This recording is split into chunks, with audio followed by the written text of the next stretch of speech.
It's the People's Voice with the Conservative Commentator Adam Stevenson on the Community Channel on TVU.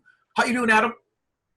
Not too bad, not too bad. We got a very special guest back this evening for part two of our series. In our first episode, we learned a little bit about his history and the sort of things that he's been through with his street preaching experiences here in Canada, and a little bit about what he went through living under the Iron Curtain in Eastern Europe. He's from Poland. His name is Artur Pawlowski, and we're just going to basically continue off. We got a little bit of background last time, and we're just going to continue off of that. How are you doing today, Arthur? Good. Thank you for having me in. Thanks for coming. I saw your interview with Laura Lynn yesterday. It was really good. Thank you. Yeah, definitely. So anyways, yesterday we talked a little bit about your history in communist Poland, and you fled to Greece, and then you fled here to Canada, and you were very excited to enjoy a lot of the freedoms that we have here in Canada. And basically now we're seeing a lot of those freedoms disappearing, and especially through some of the experiences you've had with your street preaching. Is that correct? Yes. The shock that I received coming here to this country, emigrated here, was in 2005, because until then, I truly believed, like so many other immigrants, that we have emigrated, we escaped from horror of communism, socialism, Marxism, to a free Canada. And in 2005, I was approached by bylaw officers and police officers saying basically that we have no rights whatsoever. It's what they say goes, and then you have to submit and play along, be a good citizen, obey, submit, don't question, don't talk back, pay your fines if there are any. And that was just not good enough for me. I really wanted to know what's really going on. And I started to educate myself about our rights, the constitution of this country, the Charter of Rights and Freedoms. And I realized that those bylaws that were implemented in the municipalities are actually against the Charter of Rights and Freedoms. There are some politicians that are placing laws, smaller laws, in contradiction to the highest law that this country has. So I decided that I have two choices. I can pack my stuff and go back, but this time where? Or stand up and fight. And I remember my first conversations with some lawyers. They called me and they said, "You're not going to win. You cannot win. It's impossible for you to win with the government. They're going to destroy you completely." And I remember praying and saying, "God, what do you want me to do?" And I saw a global television car approaching. There was this famous reporter, Bobrovitz, was his name, and he came to interview me after I was threatened, behold, with jail time, not for selling drugs, not for pimping women, not for violence or hate, no, just because I dared to feed the poor in a place that used to be called Needle Park. It was a place where it was infested with needles, and even the police refused to go over there. And I said my story. I talked to Bobrovitz from Global Television, and then he went internationally, actually in 2005. Even the Russians were writing about this story. Think about it. What a mockery. Here, our government is portraying itself as the best democracy on the planet Earth, and yet is hunting down preachers, pastors, not for doing evil, not for molesting children, not for raping, pillaging, stealing, no, for feeding the poor and preaching the gospel in our free and democratic Canada. Even Korea was writing a piece on this story, and then it became a national story, then international, and that did not please the politicians.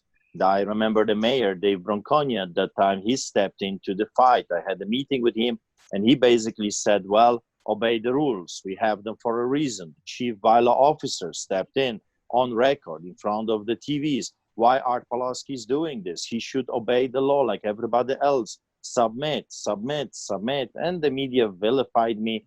They turned me into a monster, a lawbreaker, a troublemaker. And wait a second, what have I been doing for the past 6 years since 1999? I was feeding the poor and taking people off the streets. Then I realized something, that there is a bigger story here. I started to count the money. Within 3 months of being in that park, we took off 600 people off the streets. If you know the ghettos of our cities, you know that most of the homeless people, most of the people living under the bridges are hooked on drugs. And on average, every individual spends about $100 to $1,000 a day on drugs. When you multiply this by 600 people that we took off the streets, we're talking about millions of dollars that someone started to lose. Also, our lineups. The government told me that the lineups don't look good. We have this most beautiful and amazing city in our country, Calgary, and then you're creating those massive lineups of hungry people standing there. That is a sore eye. We don't want this. We cannot accept something like this. And your message, I was told, your message is politically incorrect. You should, if you want to continue to do that, just do that, but do not talk about Jesus, do not talk about God, do not talk about Christianity. And I said, that was the very reason I emigrated here, that I was promised I will not be hunted like an animal in a bush for my views, either political views or religious views. Those are enshrined in our Constitution, in our Charter of Rights and Freedoms, not as just any rights. Those are fundamental rights. So the fight began. Yeah. So what sorts of parallels can we draw from your experiences with communism in Eastern Europe and some of the things that we're seeing in Canada today, sort of possibly with, you know, the tearing down of statues, the silencing of free speech, the deconstruction of the nuclear family, all these kinds of things, they tend to be a historical pattern when nations or dictatorial governments want to impose fascist oppressive governments or socialist and communist governments on the people. Have you noticed anything to that nature, and what parallels can you draw between what we see in Canada now and what you've experienced in Poland and Eastern Europe before?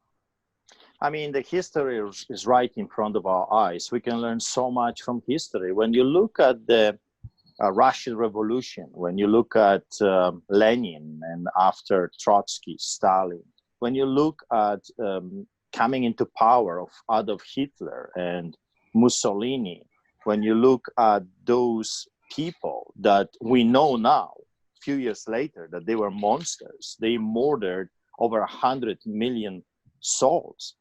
They were brutal. They had no regard for human rights and few human lives, and they didn't care about just other nations. They slaughtered their own people. Hitler, Stalin, first concentration camps were not for the Jews, not for the Poles. They were for German people that opposed the government, the fascist government. If you look at Stalin and the communism, more people died at the hand of Stalin and his thugs than of Second War by the Germans. So, of course, we see what's going on. In the Bible, it's called nothing is new under the sun. In other words, the history repeats itself. What we're seeing right now, I would call it the beginning of early 30s in Germany, Nazi Germany. Adolf Hitler is democratically elected. He is the chancellor of Germany. He is in power. And what he is doing with that power? First, he's eliminating freedom of speech. That's a no-no for any totalitarian government, just like we see under Sharia law in the Islamic nations or in China, North Korea, you name it. Everywhere that there is a totalitarian government, a dictatorship, the freedom of speech has to go. Free media, that has to go. So the media will be attacked. What Goebbels did, one of the first things, Goebbels was the propaganda minister for the Nazi empire. What he did, he took over radio. At that time, of course, the radio was the biggest outlet to communicate with people. So he completely took it over and he censored everything. There was no free speech anymore. Then TV, the propaganda movies that he was making, it didn't matter that everybody knew was a lie. The propaganda had to go on. We have this exactly in our nation, Canada. I always say to the Canadian people, to my friends, that I've never seen a bigger propaganda machinery than I see right now in Canada out of all the nations. Growing up under communist dictatorship, I've seen the manipulation of the stories. I've seen how they were lying, cheating. But you know what? Even the Russians, when they saw a big uprising, they would laugh at it and they would ridicule it, but they would not pretend it's not there. Here in Canada, they came to a point where they see their thousands of people coming, but they will just say, no, no one was there. Completely ban on the story. Because they say it was not there, that means it didn't happen. It was not there. They're clever people. They're clever liars. They're manipulators. And they're using this manipulation to forward their agendas. So when you look at Justin Trudeau and the Liberal Party, when you look at the NDP, they hate free reporters that cannot be bought, just like Rebel News or other social networks that are reporting the other side of the story. I mean, it's okay to criticize me. You can criticize me, but allow me to bring the people the other side of the story. But the mainstream media is not doing that. They are only pushing their rhetorics. They're only pushing their narration of the story. And that's absolutely wicked and evil. Every dictatorship uses those tactics.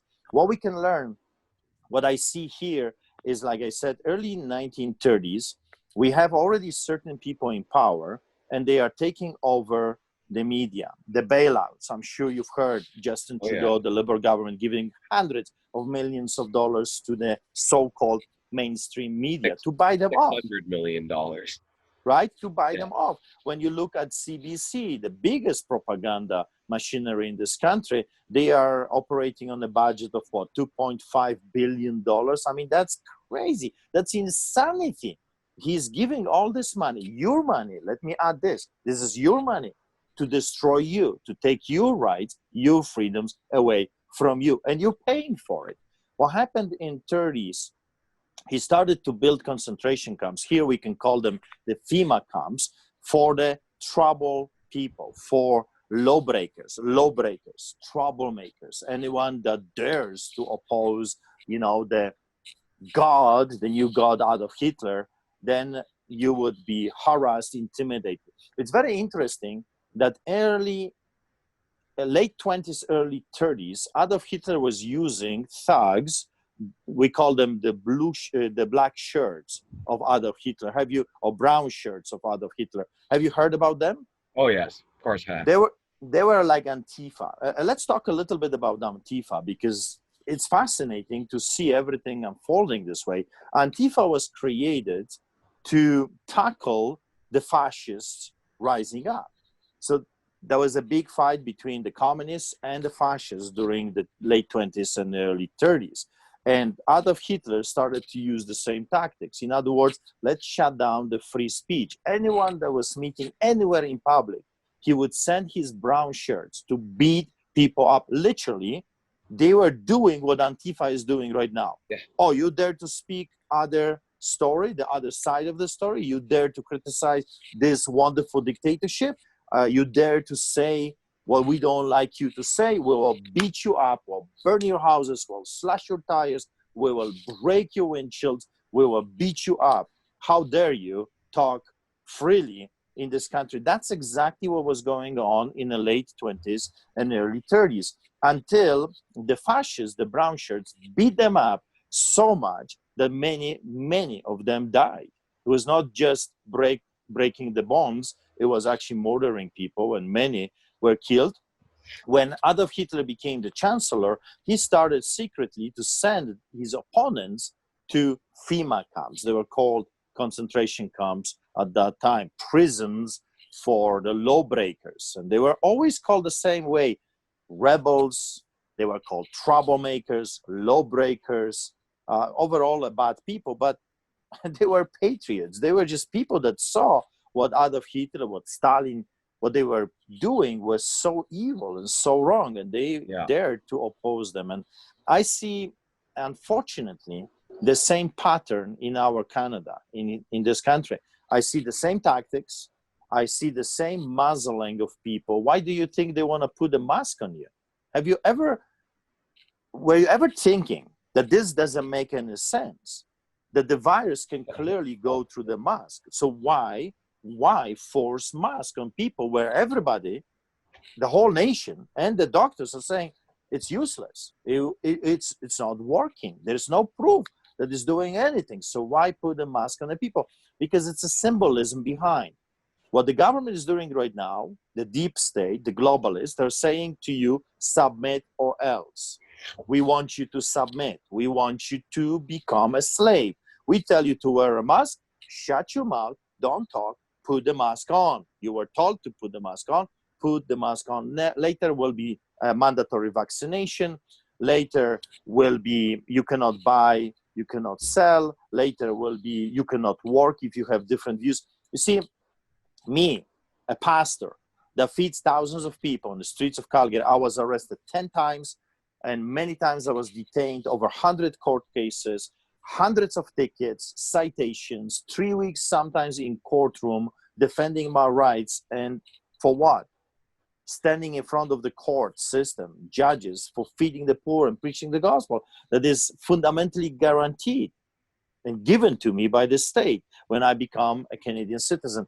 But they don't like freedom. They don't like anyone that speaks freedom, speaks the language that is prohibited by any dictatorship, and they will be hunted down. That's why there is this attack on the freedom it's a big repetition of history. And if I wanted to go to city of Calgary, let's say, and I'm looking for a job, I want to be hired, a city job, it's impossible for me to be hired. First of all, I'm white.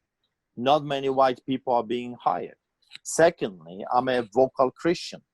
Christians are unwelcome and they are not to be hired. I was telling a story, I think yesterday, about my friend that wanted to become a firefighter. He passed all the tests, everything, written exams and physical, the whole 9 yards. And then he had his final interview, and the guy that was hiring him learned that he is a Christian. And immediately after that, he said, sorry, we cannot hire you. If you're minority, so-called, if you're different color, I mean, now the Black Lives Matter are talking about racism. I am being persecuted and prosecuted because of my skin, and it's white. And I'm facing Black Lives racism. Matter, they just they defaced some statues in Calgary a little while ago too, didn't they? Yeah. There were statues that were honoring fallen police officers and fallen firefighters, correct? That's right, because those people want anarchy. Those people want chaos. Why? Because when you have chaos in a city, when you have anarchy in a city, it's easier to bring more laws that will actually enslave the people. And that's the whole agenda.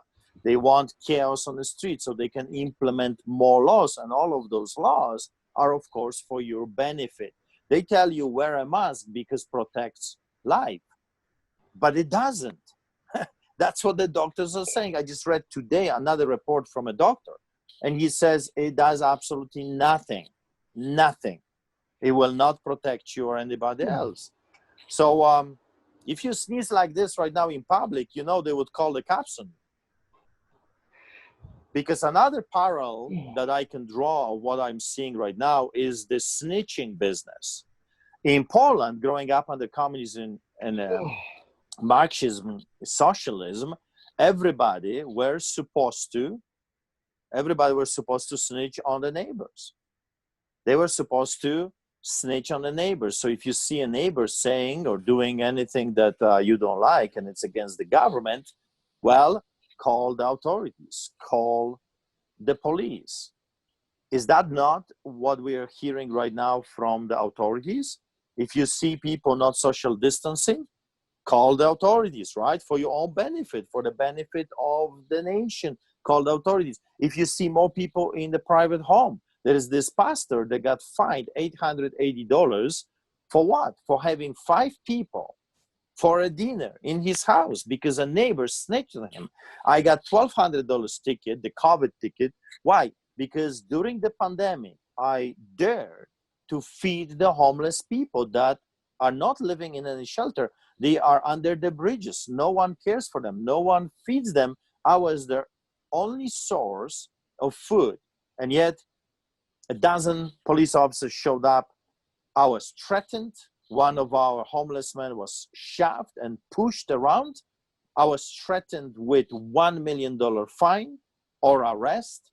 And they gave me a $1,200 ticket for what?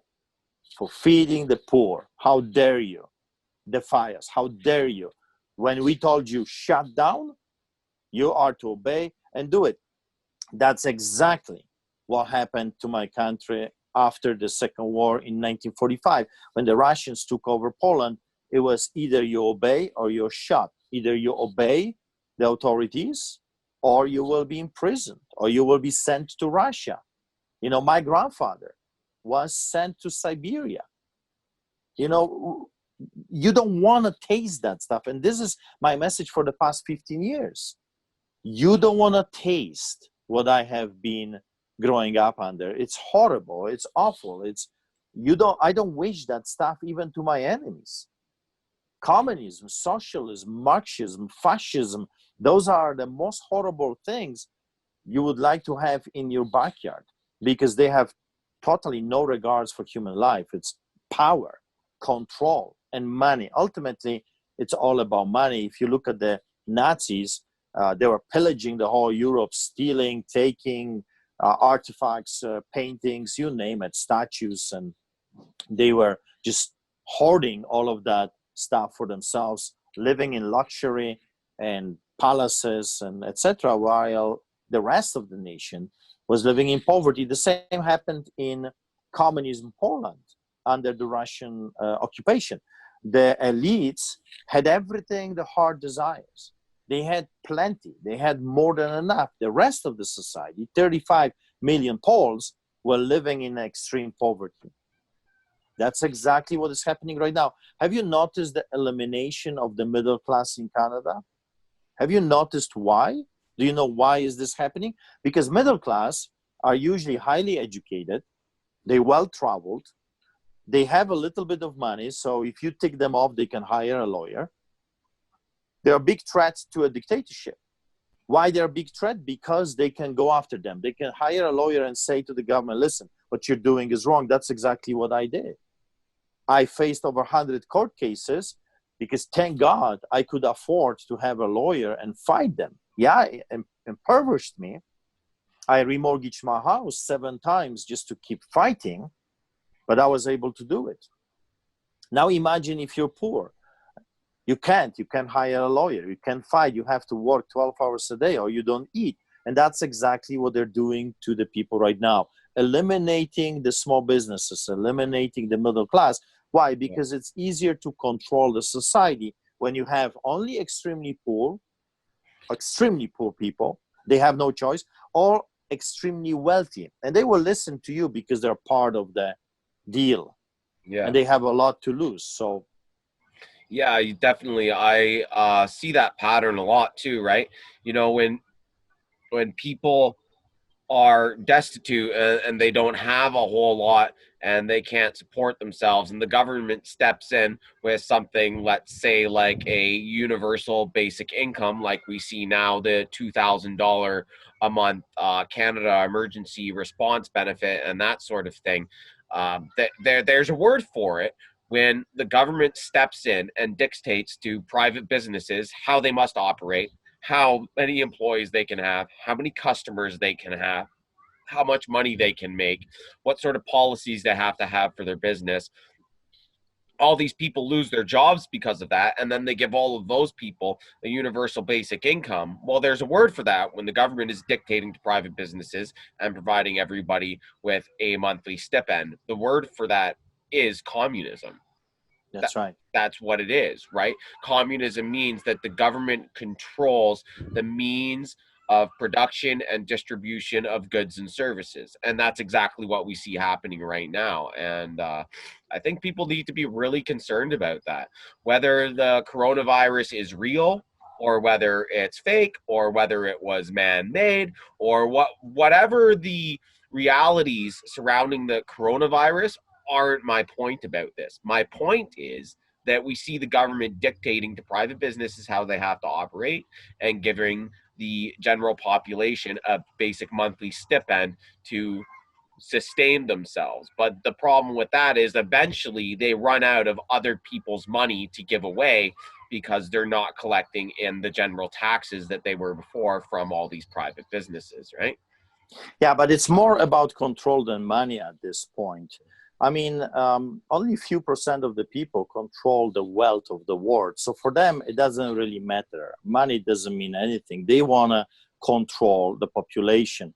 When you were growing up in the country I was growing at, you could not go to school without the government's approval or government knowing where you're going. You couldn't be hired.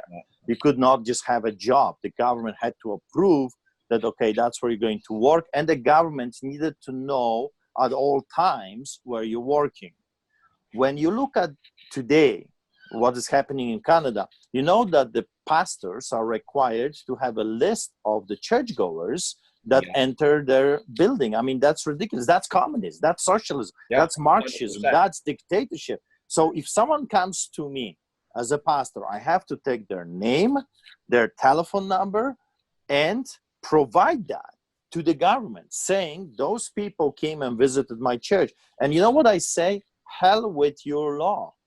I'm not going to provide you devils with people's phone numbers or with people's names. No way, Jose. I'm not going to do that, because that's exactly the definition of dictatorship. It's not your business who comes to my church. It's not your business who visits me for counseling and what we talked about or what I said to them. That's not your business. I have my rights as a pastor, and they have their right as Canadian citizens to have an adult conversation with their spiritual leader.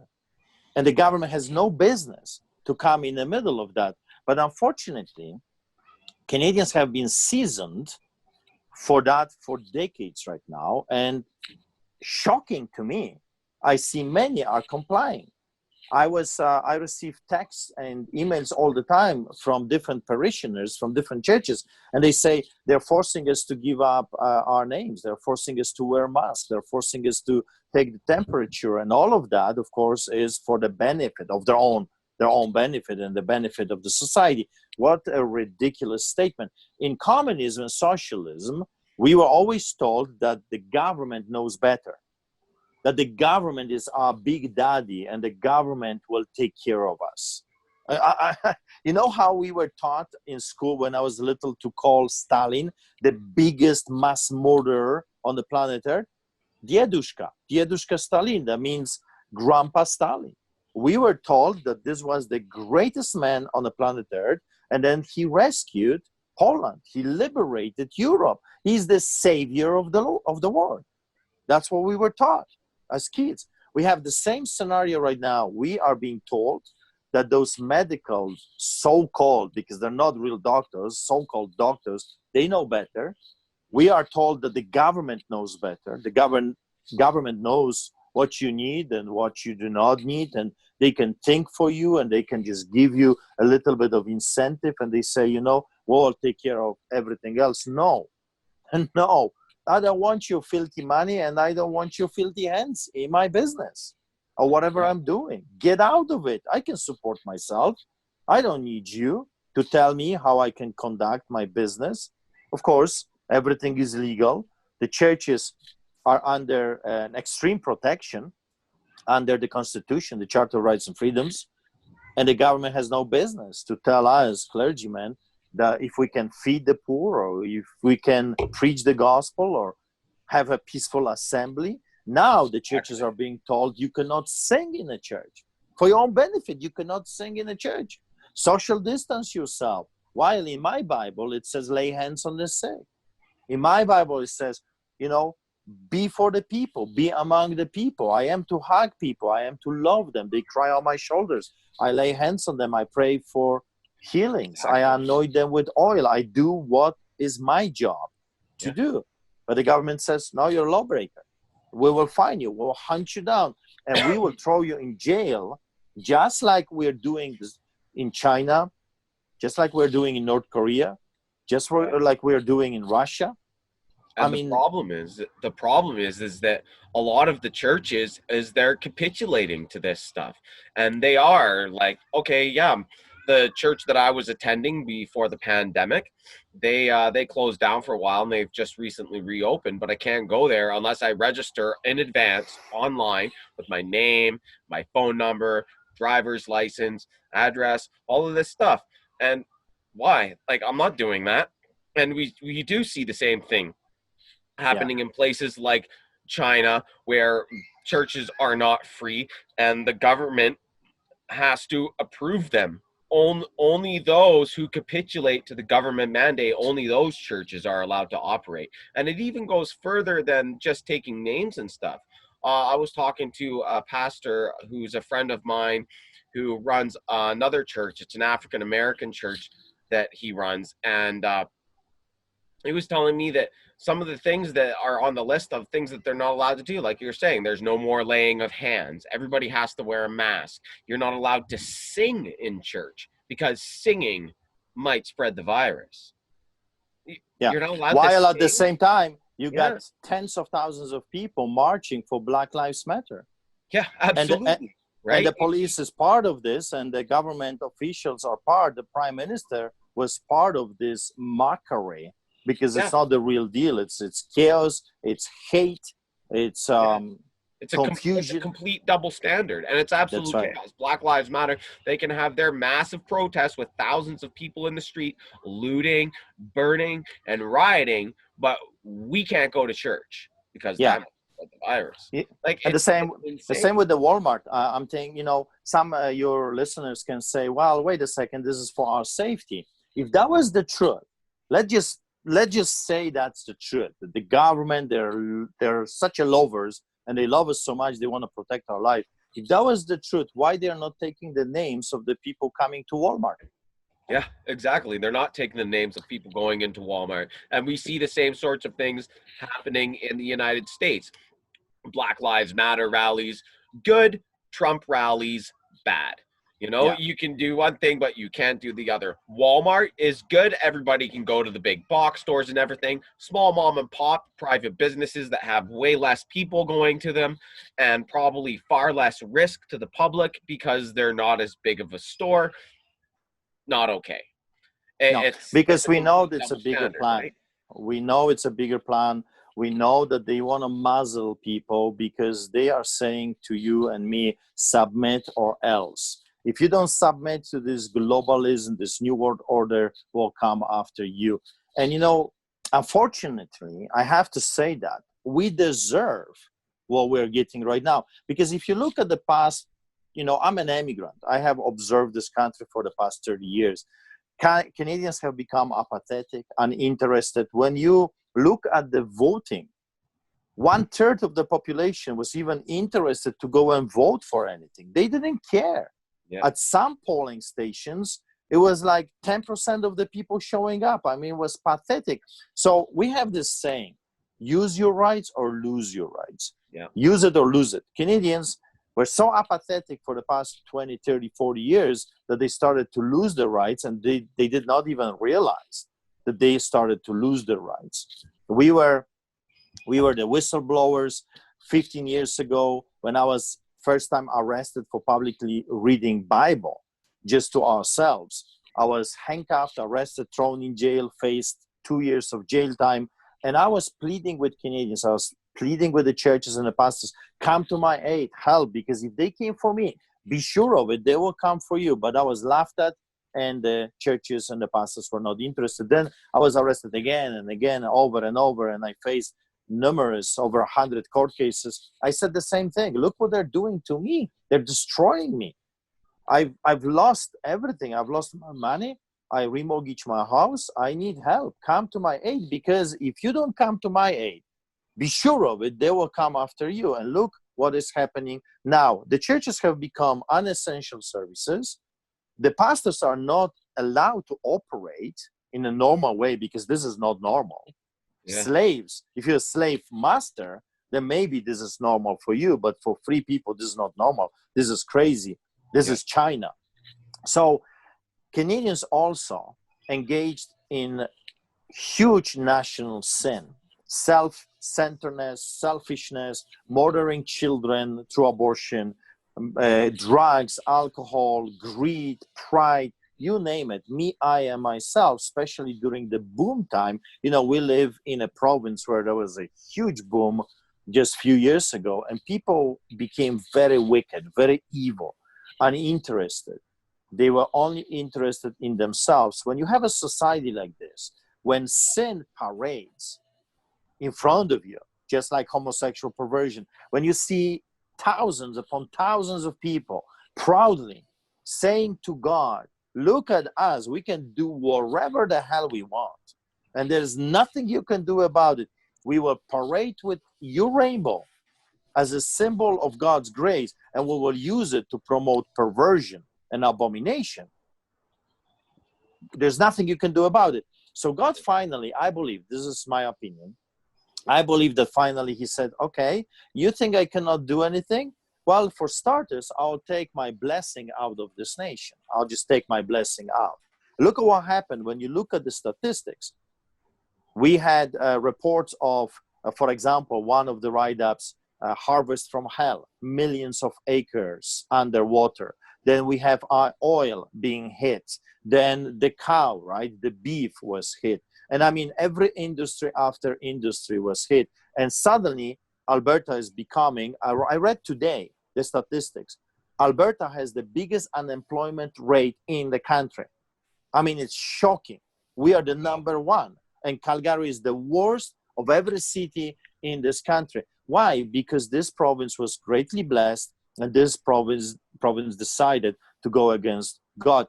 Latest, in May, the government passed a law that a pastor like me that preaches the Bible can be arrested and fined for preaching the truth. A portion of the Bible, according to those politicians, is illegal. I'm talking about the ban on conversion therapy.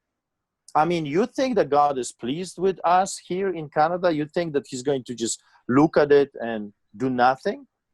Yeah. No, he's going to step in. He's going to shake us all, and he is shaking us all. I think he's saying to us, are you paying attention? Are you paying attention? Because you walked away from me so far, you don't even know who I am. And I am a holy God. I am a righteous God. And I am God that judges thee. Yeah. The judgment, the Bible says, starts in the house of God. So I think as Canada, we have to go back to our knees. We have to go back to our knees and say, God, forgive us. Forgive us for the sins of this nation. Forgive us and heal us. Heal this land. People's Voice on TVU on the community channel. That's it. We're run out of time. Yeah. Thanks for coming, guys. Thank you. Thank you very much. Adam Stevenson. Pretty bad case of the sneezes there all of a sudden. That's okay. It's just it's just gonna pass up. The power's gonna go. So yeah. Thank you guys. God bless you.